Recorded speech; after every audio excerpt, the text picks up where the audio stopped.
شكرا يا ربي شكرا. السلام عليكم ورحمة الله وبركاته.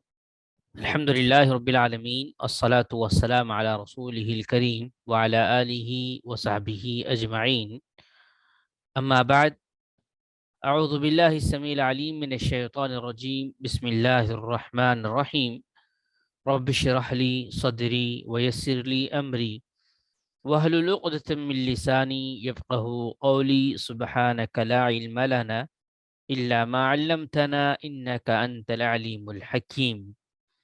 وقال الله تبارك وتعالى في القرآن المجيد والفرقان الحميد: أعوذ بالله السميع العليم من الشيطان الرجيم. بسم الله الرحمن الرحيم. ألف لام ميم را، تلك آيات الكتاب والذي أنزل إليك من ربك الحق ولكن أكثر الناس لا يؤمنون. وقال النبي صلى الله تعالى عليه وسلم قال: بلغوا ولو انی آیا۔ معزز سامعین و سامعات، انشاءاللہ آج کے اس درس میں سورۃ الرعد اور سورہ ابراہیم سے کچھ باتیں آپ کے گوش گزار کرنے جا رہا ہوں۔ اللہ سے دعا کرتے ہیں کہ اللہ تبارک و تعالی ہمیں ان باتوں کو سننے، سمجھنے اور ان باتوں پر عمل پیرا ہونے کی توفیق عنایت فرمائیں۔ معزز سامعین و سامعات، الحمدللہ اللہ کا جتنا شکر ادا کریں وہ کم ہے کہ اللہ تعالیٰ نے ہمیں یہ توفیق دی اور یہ ہدایت دی کہ ہم اس کی کتاب کو سنیں، سمجھیں اور عمل پیرا ہونے کی کوشش کریں۔ یہ اللہ کے جانب سے بڑی نعمت ہے جس کو اللہ نے ہمیں عطا کیا ہے۔ ہم میں سے بہت سارے لوگ آج کسی نہ کسی چیز میں مصروف ہوں گے، اپنے وقت کا استعمال کر رہے ہوں گے، لیکن ایک وقت اس دین کو سمجھنے کے لیے، قرآن کو سمجھنے کے لیے اللہ نے ہمیں عطا کیا۔ یہ اس کی توفیق ہے، وہ اس کی ہدایت ہے، وہ اس کی نعمت ہے۔ ہم اس کا شکریہ ادا کرتے ہیں۔ اس کی شکر کے لیے اللہ کے نبی صلی اللہ علیہ وسلم نے یہی بیان کیا، یہی حکم دیا کہ تم اس کی حمد و ثنا بیان کرو۔ سبحان اللہ و بحمدہ، سبحان اللہ العظیم، سبحان اللہ و بحمدہ، سبحان اللہ العظیم، سبحان اللہ و بحمدہ، سبحان اللہ العظیم۔ آئیے چلتے ہیں سورۃ الرعد کی طرف۔ اس سورت میں کیا باتیں ہمارے سامنے آتی ہے؟ سورۃ الرعد کا نزول مکہ کے اندر ہوتا ہے، جس کو مکی سورت میں شمار کیا گیا ہے، جس کے اندر 43 آیات پر یہ سورت مشتمل ہے اور 6 رکوع اس کے اندر ہمارے سامنے آتے ہیں۔ اس سورت کا نام، اس سورت کی آیت نمبر 13 کے اندر جس بجلی کا ذکر آیا ہے، جس کے کڑکنے کا ذکر آیا ہے، اسی سے لیا گیا ہے۔ اور سورۃ الرعد، رعد کا معنی ہوتا ہے بجلی، جو آسمان پر چمکتی ہے، اور کبھی وہ اللہ کے بندوں کے لیے نعمت ہوتی ہے تو کبھی اللہ کے بندوں کے لیے زحمت بھی بن جاتی ہے، عذاب کی شکل بھی ہوتی ہے۔ تو سورۃ الرعد کے اندر بجلی کا ذکر آیا، اللہ تعالیٰ نے کس طرح قوموں کو تباہ کیا، اس کی بات اس سورت میں ملتی ہے۔ آئیے سب سے پہلے اس سورت کی فضیلت کو جاننے کی کوشش کرتے ہیں۔ اس سورت کی فضیلت میں ایک بات ہمارے سامنے آتی ہے۔ ابن ابی شیبہ اور مروزی سے ایک حدیث ہمارے سامنے کتاب الجنائز کے اندر آتی ہے۔ کتاب الجنائز، جس طرح بخاری اگر آپ کھولیں گے تو کتاب الصلاح آپ کو ملے گا، نماز کا طریقہ، نماز کن حالات میں کس طرح، کب کس طرح پڑھی جاتی ہے، وہ تمام تذکرہ کتاب الصلاح میں ملے گا۔ اسی طرح کتاب الطہارہ اگر آپ دیکھیں گے تو اسلام میں صاف صفائی، ستھرائی، طہارت، پاکیزگی کے جو طریقے بیان کیے گئے ہیں وہ کتاب الطہارہ میں آپ کو ملیں گے۔ اسی طرح کتاب الجنائز جس کے اندر جنازے کا تذکرہ ملتا ہے کہ تدفین کا عمل کیسے ہوگا، کس طرح اس کا کفن ہوگا، کس طرح اس کو دفنایا جائے گا، کس طرح اس کی نماز پڑھی جائے گی، یہ کتاب الجنائز۔ تو اس کتاب کے اندر، بخاری کے اندر، ہم کو ایک حدیث ملتی ہے جس کے راوی ہیں حضرت جابر بن زید۔ حضرت جابر بن زید رضی اللہ تعالیٰ نے حدیث کے راویوں بیان کرتے ہیں کہ جب وہ کسی کو جان کنی کی حالت میں دیکھتے تو اس کے بعد سورۃ الرعد پڑھنا بہتر سمجھتے تھے، اور کہتے تھے کہ یہ سورت مرنے والے کی تکلیف کو کم کرتی ہے اور روح قبض کرنے کے کیے جانے کے کام کو آسان بنا دیتی ہے۔ اس سورت کی فضیلت میں کتاب الجنائز میں حضرت جابر بن زید رضی اللہ تعالیٰ سے ایک روایت ہم کو ملتی ہے۔ اس کی فضیلت کا علم ہم کو ہوتا ہے کہ عام طور پر یہ بات بڑی مشہور و معروف ہے کہ جب کبھی کوئی شخص اس دنیا سے رخصت ہوتا رہتا ہے، جان کنی کی حالت ہوتی ہے، روح قبض ہونے کی کیفیت ہوتی ہے، اس صورت میں قرآن کی تلاوت تو کی جاتی ہے، لیکن اکثر لوگ وہاں پر سورہ یاسین پڑھتے ہیں یا سورۃ الکہف پڑھتے ہیں یا سورۃ البقرہ پڑھتے ہیں۔ عام طور پر یہ چیز بڑی مشہور و معروف ہے، لیکن سورۃ الرعد کے سلسلے میں یہ بات واضح دلیل کی روشنی میں ہمارے سامنے آتی ہے کہ جب کبھی ایسی حالت کسی کی ہو رہی ہو تو ایسی حالت میں اس جگہ پر سورۃ الرعد کی تلاوت کی جانی چاہیے۔ یہ حدیث سے یہ عمل ہمارے سامنے آتا ہے۔ تو یاد رکھیں کہ جب کبھی کسی گھر میں اس طرح کا معاملہ ہو اور آپ دیکھ رہے ہیں کہ وہ دنیا سے رخصت ہونے والا ہے، کیفیت واضح ہو جاتی ہے، ایسی صورت میں واویلا کرنے کے بجائے، چیخ و پکار کرنے کے بجائے سورۃ الرعد کی تلاوت کرنی چاہیے۔ اس سلسلے میں یہ بات بھی یاد رکھیں کہ ضروری نہیں ہے کہ سورۃ الرعد کی تلاوت کے لیے لوگوں کو جمع کیا جائے۔ بہت ساری جگہ پر آپ نے دیکھا ہوگا اپنی آنکھوں سے کہ جب کبھی کسی کا انتقال ہو جاتا ہے، اس کے بعد تلاوت قرآن کا اہتمام ہوتا ہے، یا کچھ گھرانے ایسے بھی ہوتے ہیں انتقال سے پہلے تلاوت کرتے ہیں، لیکن اس کے لیے یہ سمجھتے ہیں کہ باہر سے کسی مولوی کو یا کسی حافظ قرآن کو یا کسی مدارس کے بچوں کو بلا کر پڑھوانا چاہیے۔ اس طرح کی بات نہیں آتی ہے۔ جو کوئی بھی تلاوت قرآن جانتا ہو اسے چاہیے کہ فی الفور اس حالت میں سورۃ الرعد کی تلاوت کی ابتدا کر دے، اس کے حق میں یہ بہتر ہوگا۔ تو یہ سورۃ الرعد کی فضیلت ہمارے سامنے آتی ہے، اور ایک حدیث بھی ہمارے سامنے آتی ہے، جب کبھی کوئی شخص اس دنیا سے رخصت ہو رہا ہو، ایسی کیفیت میں آپ موجود ہو، وہاں پر کلمہ توحید کو بآواز بلند پڑھنا چاہیے۔ کلمہ توحید کو بآواز بلند پڑھنا چاہیے۔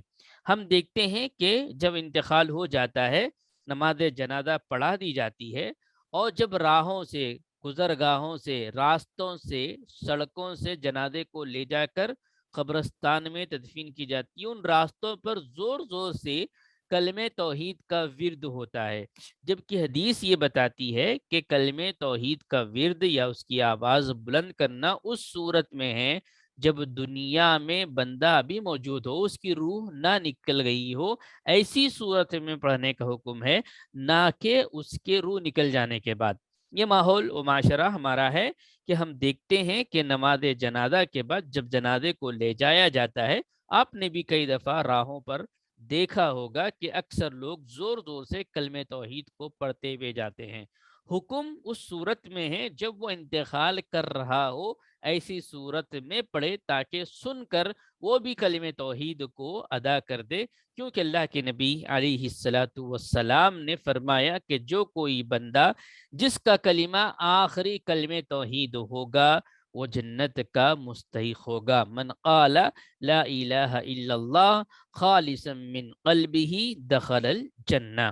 تو دو باتیں ہمارے سامنے آئی، سورہ رعد کی فضیلت میں یہ بات ہے کہ جب کبھی ایسی حالت کے اندر کوئی ہو تو سورۃ الرعد کی تلاوت وہاں پر کرنی چاہیے۔ دوسرا، کلمہ توحید کو زور سے باواز بلند پڑھنا چاہیے تاکہ وہ اس کو کلمہ ادا کرنے میں آسانی ہو۔ آئیے دیکھتے ہیں، یہ سورت کی ابتدا ان آیات سے ہوتی ہے، الف لام میم را۔ الف لام میم را تلک آیات الکتاب والذی انزل الیک من ربک الحق ولکن اکثر الناس لا یؤمنون۔ الف لام میم را یہ قرآن کریم کی آیتیں ہیں، جو کتاب آپ پر آپ کے رب کے جانب سے نازل کی گئی ہے وہ برحق ہے، لیکن اکثر لوگ اس پر ایمان نہیں لاتے۔ یہ بات واضح ہوتی ہے اس آیت سے کہ یہ مکہ کے اندر اس کا نزول ہو رہا ہے۔ اہل مکہ کو یہ بات بیان کی جا رہی ہے کہ اللہ کے نبی کریم صلی اللہ علیہ وسلم پر جو قرآن نازل ہوا ہے، اللہ نے خود کہا انزل الیک من ربک، تمہارے رب کی طرف سے جو تم پر نازل کیا گیا ہے وہ کیا ہے؟ وہ برحق ہے، اور اکثر لوگ اس پر ایمان نہیں لاتے۔ تو قرآن برحق ہونے کی دلیل سورۃ الرعد کی آیت نمبر 1 کے اندر ہم کو ملتی ہے کہ قرآن برحق ہے، اور اس پر سب اہل ایمان کا، جو مسلمان ہیں، اہل ایمان ہیں، اللہ اور اس کے رسول کی تعلیمات پر ایمان رکھتے ہیں، سب یہ اس بات کو جانتے ہیں کہ قرآن برحق ہے، باطل نہیں ہے، بلکہ اس کے اندر کوئی باطل موجود نہیں ہے۔ اور اس کی خصوصیات اور معجزات میں سے ایک معجزہ یہ بھی ہے کہ قیامت کے دن تک اس کے اندر کوئی باطل داخل نہیں ہو سکتا، نہ دائیں سے، نہ بائیں سے، نہ پیچھے سے، نہ سامنے سے۔ یہ اللہ کا معجزہ ہے، اللہ کی کتاب ہے جو اللہ کے نبی کریم صلی اللہ علیہ وسلم پر اتاری گئی ہے اور برحق ہے۔ اللہ نے کہا کہ اکثریت ایسی ہے کہ جو ایمان نہیں لاتے۔ اس کے بعد ہم آگے بڑھتے ہیں تو ایک آیت مبارکہ جس کے اندر اللہ نے یہ بات ہمیں فرمائی کہ وَفِي الْأَرْضِ قِطْعٌ مُتَجَاوِرَاتٌ وَجَنَّاتٌ مِّنْ أَعْنَابٍ وَزَرْعٌ وَنَخِيلٌ صِنْوَانٌ وَغَيْرُ صِنْوَانٍ يُسْقَىٰ بِمَاءٍ وَاحِدٍ وَنُفَصِّلُ بَعْضَهَا عَلَى بَعْضٍ فِي الْأُكُلِ إِنَّ فِي ذَلِكَ لَآيَاتٍ لِقَوْمٍ يَعْقِلُونَ۔ بڑی اہم آیت، اس کے اندر اللہ تبارک و تعالیٰ نے اپنی نشانیوں کا ذکر کیا ہے، نشانیوں کو بیان کیا ہے تاکہ تم اللہ پر ایمان لاؤ، اللہ کی وحدانیت کا اقرار کرو، اللہ کی نشانیوں کو دیکھو۔ اللہ نے کیا فرمایا؟ زمین کے مختلف انواع، زمین کے مختلف قسمیں ہیں، جو ٹکڑے ایک دوسرے سے ملے ہوئے ہیں۔ کہیں پر زمین آپ کو نظر آئے گی، پتھریلا علاقہ ہے جہاں پتھر ہی پتھر نکلتے ہیں، کہیں پر زمین کا حصہ کالا ہی کالا ہوتا ہے، کہیں پر زمین لال ہی لال ہوتی ہے۔ اگر زمین کے سلسلے میں آپ مطالعہ کریں گے تو مختلف قسمیں اس کے اندر آتی ہے۔ وہی اللہ نے یہاں پر فرمایا کہ زمین کے مختلف انواع ہے، مختلف قسمیں ہیں، اس کے ٹکڑے ایک دوسرے سے ملے ہوئے ہیں۔ اور خصوصیت یہ ہے کہ انگور کے باغات ہیں، کھیتیاں ہیں، کھجور کے درخت ہے، بعض درختوں کی شاخیں ہوتی ہیں اور بعض کی نہیں ہوتی ہیں، اور سب ایک ہی پانی سے سیراب کیے جاتے ہیں، اور ہم بعض کو بعض پر ذائقے میں فوقیت دیتے ہیں۔ بے شک ان تمام باتوں میں عقل والوں کے لیے نشانیاں ہیں۔ یہاں پر اللہ تبارک و تعالیٰ نے ایک مثال کے ذریعے سے یہ بات بیان کی کہ غور کرو کہ زمین کا ایک حصہ ہے، وہ زمین کے حصے کے اندر جس طرح کا بیج ڈالا جاتا ہے اسی طرح کا پودا اس سے نکلتا ہے۔ ایک ہی جگہ پر اگر آپ آم کے درخت لگاتے ہیں اور پانی ڈالتے ہیں تو اس سے آپ کو آم کے پھل نظر آتے ہیں، اگتے ہیں۔ اسی جگہ پر اگر آپ لیمبو کا درخت بوتے ہیں، لیمبو وہاں سے نکل رہا ہے۔ آم کی شکل الگ ہے، اس کی کیفیت الگ ہے، دیکھنے کے اعتبار سے الگ ہے، ذائقے کے اعتبار سے الگ ہے۔ وہیں پر لیمبو اگر آپ دیکھتے ہیں تو اس کی کیفیت الگ ہے، دکھنے کے اعتبار سے الگ ہے، رنگ کے اعتبار سے الگ ہے، ذائقے کے اعتبار سے الگ ہے۔ اس طرح اللہ نے یہاں پہ کہا انگور کے باغات ہے، کھیتیاں ہیں، کھجور کے درخت ہے، اور بعض ایسے درخت ہیں جن کی بڑی بڑی شاخیں ہوتی ہیں اور بعض ایسے ہیں جن کی شاخیں نہیں ہوتی ہے. تم غور تو کرو کہ یہ زمین سے یہ سبز چیزیں کون اگاتا ہے.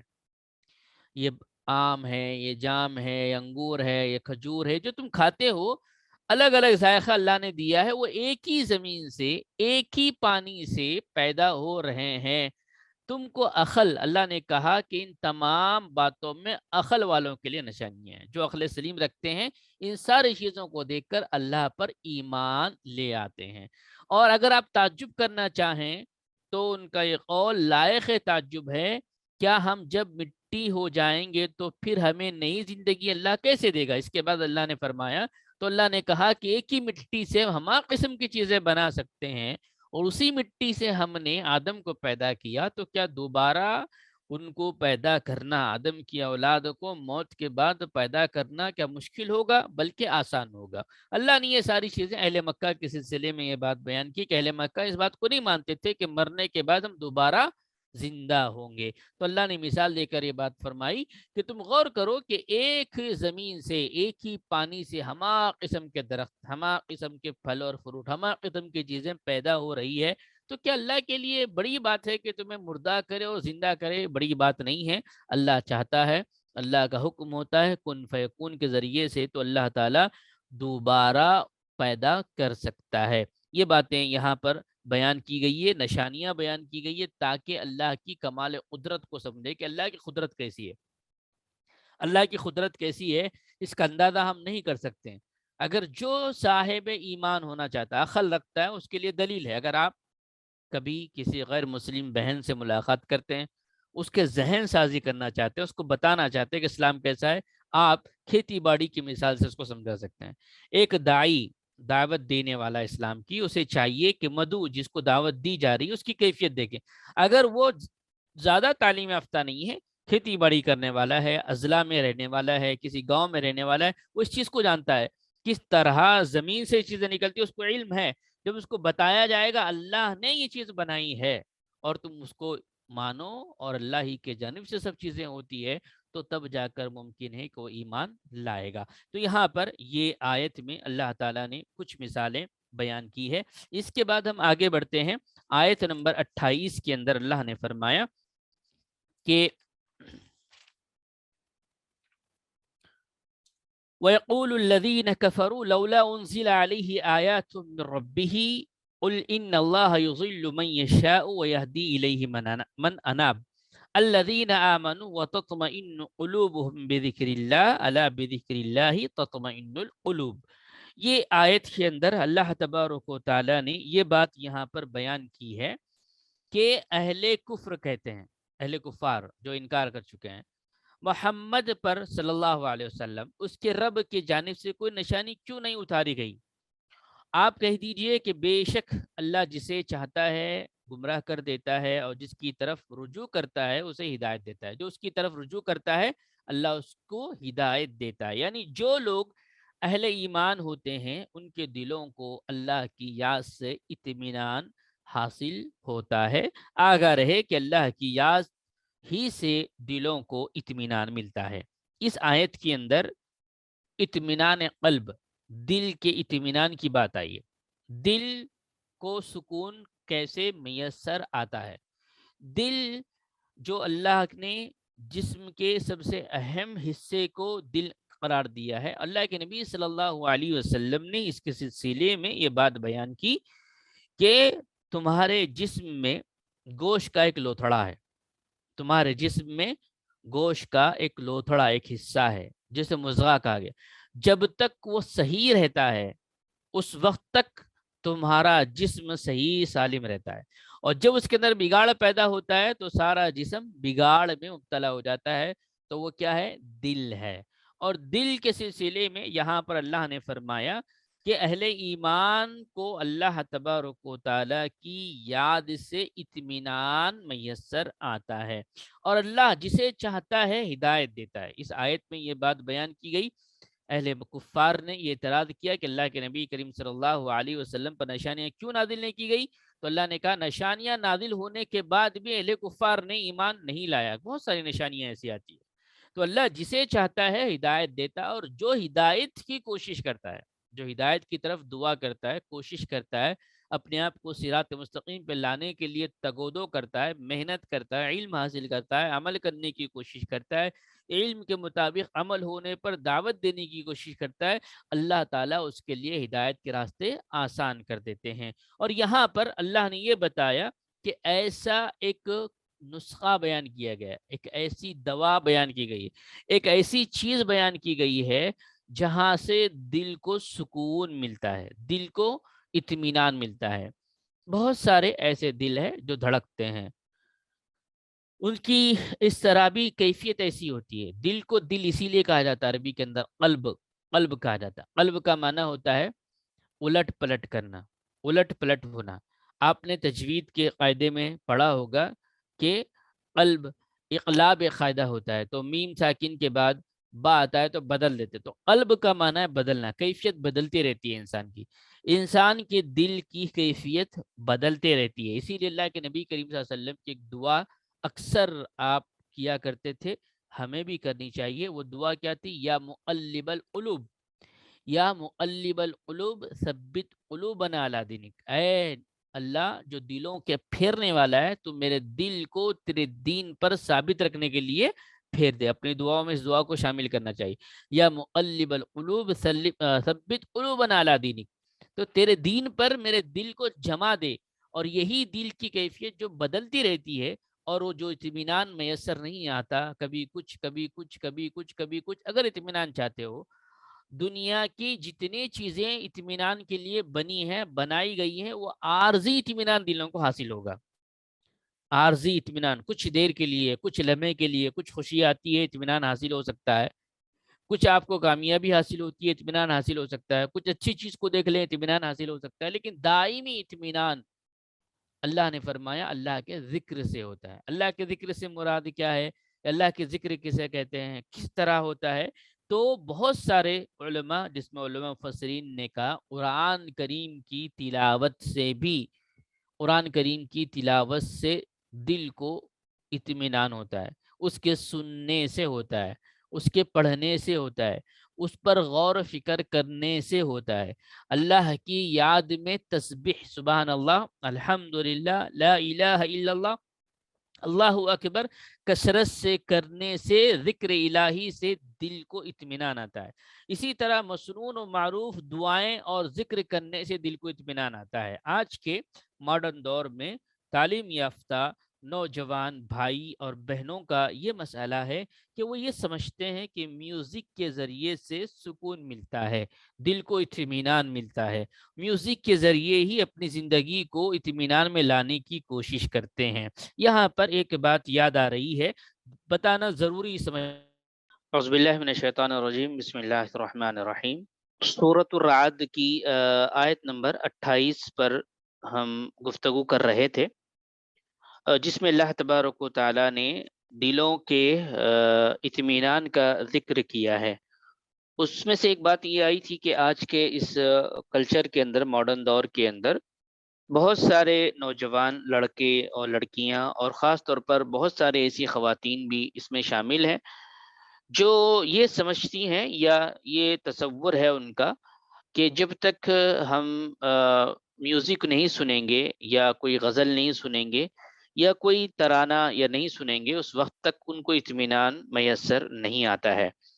ترانے کے متعلق اسلامک ترانے ہو، ایسی جو جس میں غیر شرعی کوئی ایسا الفاظ ہوں، تو اس میں کوئی حرج نہیں ہے، لیکن اکثر کالج کے لڑکے اور لڑکیوں کو، بھائی اور بہنوں کو دیکھا یہ جاتا ہے کہ وہ چلتے ہوئے سفر کے اندر، اور سفر سے واپسی کے وقت، بائک رائڈ کرتے وقت، یا کسی جیسے وقت میسر آتا ہے، فوراً وہ ہیڈ فون لگاتے ہیں اور میوزک سننا شروع کر دیتے ہیں، اور یہ سمجھتے ہیں کہ میوزک سے دلوں کو اطمینان آتا ہے۔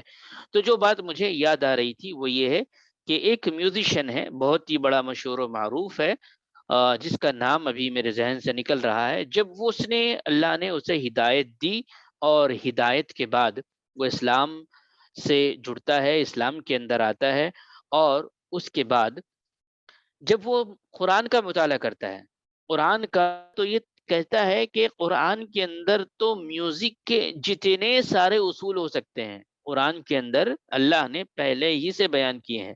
میوزک کو سن کر جو یہ کہتے ہیں کہ سکون ملتا ہے، وہ دراصل جھوٹ ہے، جبکہ قرآن کو سننے سے دلوں کو اطمینان ملتا ہے۔ اس میوزیشین نے اپنی کتاب کے اندر بڑے زور سے یہ بات کی وضاحت کی، اور سارے ورلڈ لیول پر اس نے اپنی بات کی وضاحت کی کہ میں ایک وقت یہاں پر یہ میوزک ہی کو سب کچھ سمجھتا تھا، لیکن اللہ نے مجھے ہدایت دی، تو ایسی صورت میں جب میں نے مطالعہ کیا قرآن کا، تو قرآن کو پڑھنے کا جو انداز ہے، جو تجوید ہے، کہیں پر غنہ، کہیں پہ اخفا، کہیں پہ اقلاب، کہیں پہ مد لازم، کہیں پہ مد متصل، یہ سارے اصول و ضوابط ایسے ہیں جو کسی بھی میوزک کے اندر نہیں ہے۔ تو یہ بات بڑی اہم ہے کہ دلوں کو اطمینان ہم چاہتے ہیں تو ہمیں چاہیے کہ قرآن کو سننے کی عادت ڈالیں، اس کو سمجھنے کی عادت ڈالیں، اس پر تفکر غور فکر کرنے کی عادت ڈالیں، اور ایسی چیزیں جو غیر شرعی نہ ہو اس کو سنا جا سکتا ہے، جو حرام کے دائرے میں نہیں آتی ہے۔ نظم جس کے اندر آتے ہیں، ترانہ آتا ہے، ایسے بہت ساری چیزیں ایسی ہیں جو شرعی طور پر جس کا جواز ہمارے سامنے آتا ہے۔ تو یہ آیت میں اللہ نے یہ بات بیان کی کہ الذین آمنوا وتطمئن قلوبهم بذکر اللہ الا بذکر اللہ تطمئن القلوب۔ تو بظاہر جتنے چیزیں دلوں کو سکون پہنچانے کے لیے ہے وہ عارضی طور پر ہے، دائمی طور پر سکون پہنچانا چاہتے ہیں تو اللہ کے ذکر سے اپنی زبان کو تر رکھیں۔ یہ پیغام اس آیت میں ہم کو ملتا ہے۔ اس کے بعد اسی سورت کی آیت نمبر 38 کے اندر اللہ نے ارشاد فرمایا کہ وَلَقَدْ أَرْسَلْنَا رُسُلًا مِّن قَبْلِكَ وَجَعَلْنَا لَهُمْ أَزْوَاجًا وَذُرِّيَّةً۔ یہاں پر یہ بات واضح ہے کہ اللہ تبارک و تعالیٰ نے فرمایا کہ اس سے پہلے جتنے انبیاء آئے، اس سے پہلے جتنے انبیاء آئے، ان تمام انبیاء کے سلسلے میں یہ بات بیان کی کہ انہیں بیویاں اور اولاد دی اللہ نے۔ وَلَقَدْ أَرْسَلْنَا رُسُلًا مِّن قَبْلِكَ وَجَعَلْنَا لَهُمْ أَزْوَاجًا وَذُرِّيَّةً وَمَا كَانَ لِرَسُولٍ أَن يَأْتِيَ بِآيَةٍ إِلَّا بِإِذْنِ اللَّهِ لِكُلِّ أَجْلٍ كِتَابٌ يَمْحُو اللَّهُ مَا يَشَاءُ وَيُثْبِتُ وَعِندَهُ أُمُّ الْكِتَابِ۔ اس کا ترجمہ اس طرح ہے کہ ہم نے آپ سے پہلے انبیاء اور رسول بھیجے اور انہیں بیویاں اور اولاد دی، اور کسی رسول کو یہ قدرت حاصل نہیں تھی کہ وہ اللہ کی مرضی کے بغیر کوئی نشانی لا سکے۔ ہر کام کا مقرر وقت لکھا ہوا ہے۔ اللہ جس حکم کو چاہتا ہے مٹا دیتا ہے، اور جسے چاہتا ہے باقی رکھتا ہے، اور اسی کے پاس اصل کتاب یعنی لوح محفوظ ہے۔ یہ آیت میں یہ بات بیان کی گئی ہے کہ اکثر لوگ یہ کہتے تھے، اور آج بھی آپ کو کئی لوگ جب دعوت کے مرحلے میں آپ جائیں گے میدان میں تو لوگ کہتے ہیں اگر آپ مولانا ہیں تو پھر شادی کیوں کرتے ہیں؟ رسول کے بارے میں بھی یہ کہتے تھے کہ رسول کو شادی نہیں کرنی چاہیے، وہ صرف دین کی دعوت کرے۔ تو اللہ نے یہ بات یہاں پر بیان کی کہ رسولا من قبلک، آپ سے پہلے نبی صلی اللہ علیہ وسلم سے پہلے جتنے انبیاء آئے ان تمام بشر تھے، اور بشر کے تقاضا یہ ہے کہ اسے بیوی کی ضرورت پڑتی ہے، اولاد کی چاہت ہوتی ہے۔ اگر انبیاء فرشتے ہوتے تو یقیناً ان کی بیویاں نہیں ہوتی، کیونکہ فرشتے شادی نہیں کرتے، ان کی اولاد نہیں ہوتی۔ یہاں سے یہ بات سمجھنا ہے کہ انبیاء بشر تھے، انسان تھے، آدم کی اولاد تھے، اللہ نے انہیں ایک دوسرے پر فضیلت دی ہے۔ تو انبیاء کے ساتھ یہ سلسلہ جاری رہا، بیوی کا ہونا، اولاد کا ہونا، اور یہ اسی لیے ہے کیونکہ اللہ تعالیٰ نے بشر کے لیے بشر کو آئینہ اور نمونہ بنایا ہے۔ جو لوگ رہبانیت اختیار کرتے ہیں، یعنی ایسے بہت سارے لوگ ہیں جو اپنے آپ کو نکاح سے دور رکھتے ہیں، شادی نہیں کرتے ہیں مذہب کے اندر، اور کہتے ہیں کہ ہم نے رہبانیت اختیار کر لی ہے اور ہم شادی کریں گے تو دعوت کیسے کریں گے؟ جبکہ جتنے انبیاء ہیں انہوں نے نکاح کیا، ان کی بیویاں تھیں، ان کی اولاد تھے، ان کا کھانا اور پینا، رہنا، یہ ساری چیزیں اسلام کے اندر بیان کی گئی ہے۔ رہبانیت اسلام کے اندر نہیں ہے۔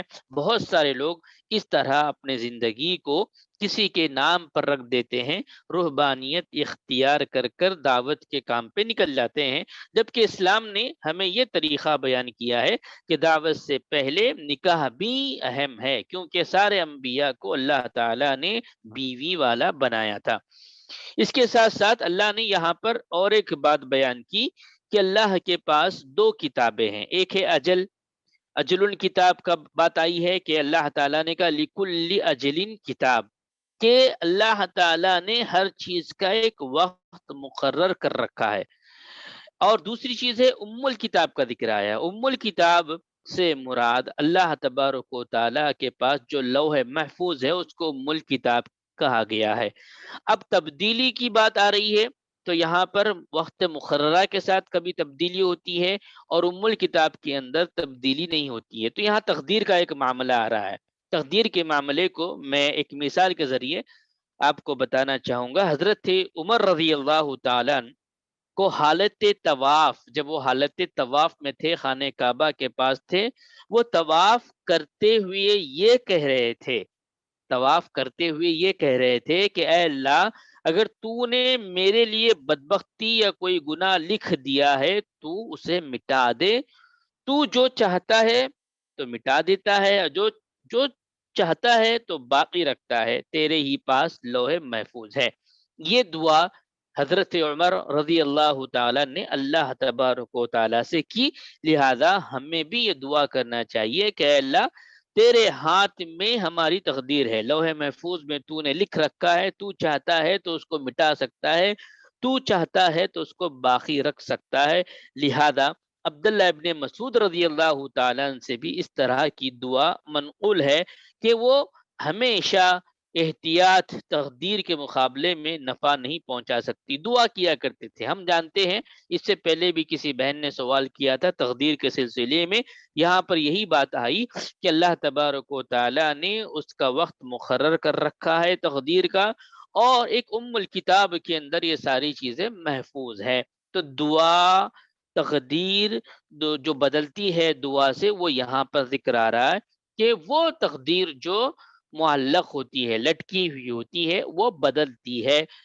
کہاں پیدا ہوگا، کہاں پرورش پائے گا، کتنا کھائے گا، کہاں دفن ہوگا، یہ اس کے اندر تبدیلی واقع نہیں ہوتی ہے، بلکہ عارضی جو تقدیریں ہوتی ہے، لیلۃ القدر کی مناسبت سے، افطار کی مناسبت سے، اور اسی طرح یوم عاشوراء کی مناسبت سے، جہاں جہاں پر احادیث مبارکہ اللہ تبارک و تعالی جہنم کی آزادی کا ذکر آتا ہے، تقدیر کے بدلنے کا ذکر آتا ہے، ان مواقع پر اس وقت پر دعا کی جانے سے جو لوح محفوظ میں خاص ہے وہ نہیں بدلتی، بلکہ عارضی طور پر جو ہوتی ہے وہ بدلتی ہے۔ لہذا دعا کا اہتمام ہمیشہ کرنا چاہیے۔ دعا تقدیر کو بدل سکتی ہے، وہ تقدیر ہے جو معلق ہے۔ اس آیت میں اللہ نے تقدیر کا ذکر کیا ہے۔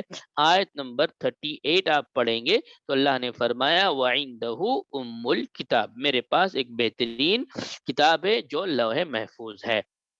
تو معزز سامعین و سامعات، سورہ رعد یہاں پر ختم ہوتی ہے، اور انشاءاللہ ارادہ تھا کہ سورہ ابراہیم کو بھی آج آپ کے سامنے پیش کیا جائے، لیکن اس حالت میں، اس کیفیت میں مناسب نہیں رہے گا، لہذا میں چاہتا ہوں کہ جو کوئی بہن کا کوئی سوال ہے تو وہ سوال کرے، انشاءاللہ میں جواب دینے کی کوشش کروں گا۔ اللہ سے ہم دعا کرتے ہیں کہ اللہ تعالی ہمیں کہنے اور سننے سے زیادہ ان باتوں کو سننے، سمجھنے اور ان باتوں پر عمل پیرا ہونے کی توفیق عنایت فرمائے۔ اللہ جب تک رکھے دار فانی میں ہم ایمان اور اسلام کی حالت میں رکھے، جب ہمارا خاتمہ ہو تو خاتمہ بالخیر کرے، آمین ثم آمین، وآخر دعوانا ان الحمد للہ رب العالمین، والسلام علیکم ورحمۃ اللہ وبرکاتہ۔